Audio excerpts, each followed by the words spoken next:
Welcome to this episode of Videodrome by DIY3DTech.com. In this episode, we're going to be doing a bit of unboxing of the Vufine. So, I know Ken Heron and Never Mind You, or whatever Peter's screen name is, did a review of these, and they didn't like them. That's why I bought them. Because, here's the thing, guys. My day job, I work with new technology. One thing I know about new technology, you cannot shoehorn new technology into old habits. You have to develop new habits for new technology. So I want to give this a try. I think it's going to be useful in a couple different areas. And, maybe we need to do some modifications. Maybe I need to 3D print some new mounts for this. We'll see.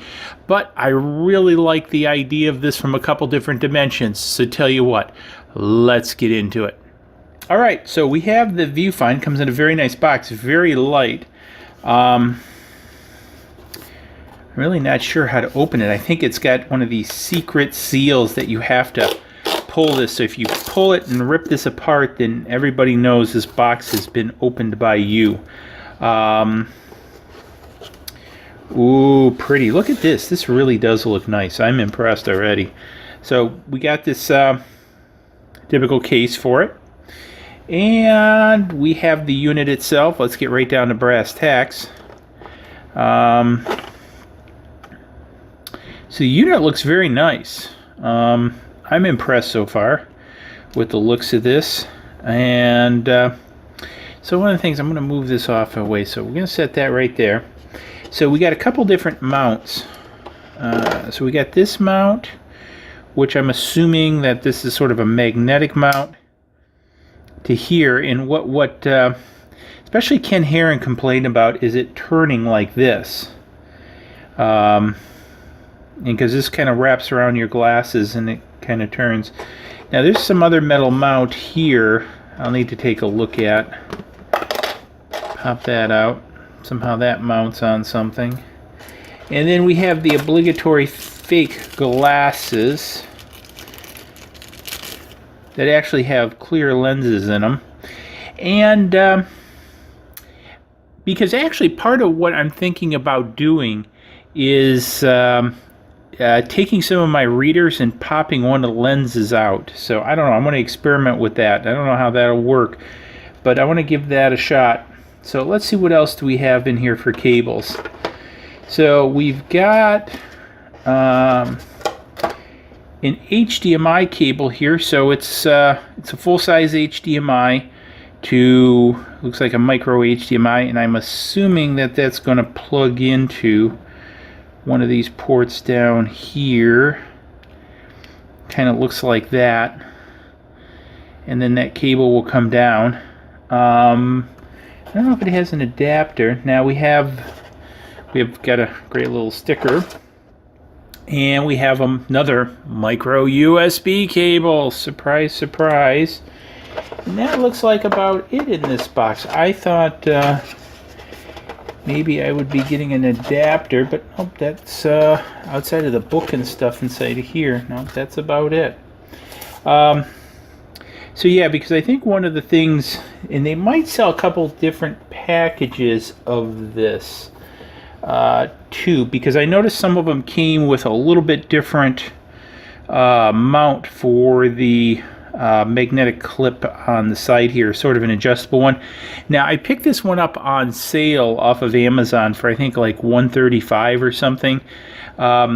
So maybe this version doesn't come with the, because I thought I'd also get one of these to a micro adapter too, instead of the full size. So I may have to pick that up separately.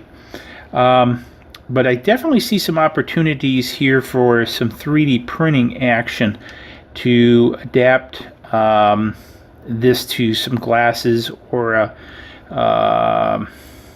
what do I want to say, hat or something like that. So I definitely see that. Let me let's also take a look. How much does this guy weigh? It feels rather light. Now the battery and everything is built into this. It's a 720 screen, so it will take any 720 output. We'll let that reset itself. So 25 grams, that's not bad at all.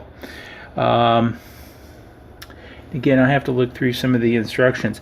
Now, one of the things that I'm also thinking about this, so this has, I think, a couple different uses. One use is for drones, of course. Now, some of the drone users complained about the glare. Ken Heron was complaining about the glare, so wear a hat. I wear a hat when I do this with the hat cam, so I'm not seeing that to be a big problem. The other thing, again, he complained about was this movement. And I could definitely see why one would complain, because as you have this cable attached, and as you're moving your head around, that's assuredly going to move on your eye, and that I think will be rather irritating. However, I think also with this, again, I'm going to look on Thingiverse and see if there's some stuff out there already, but I can already envision some 3D printed adapters to make this work better in mounting to glasses. So I'm kind of excited about that. But the other piece I was trying to get at is, for example, I've got this action cam over here. This also has HDMI out. So if I were to take this side, I can also plug this into this camera.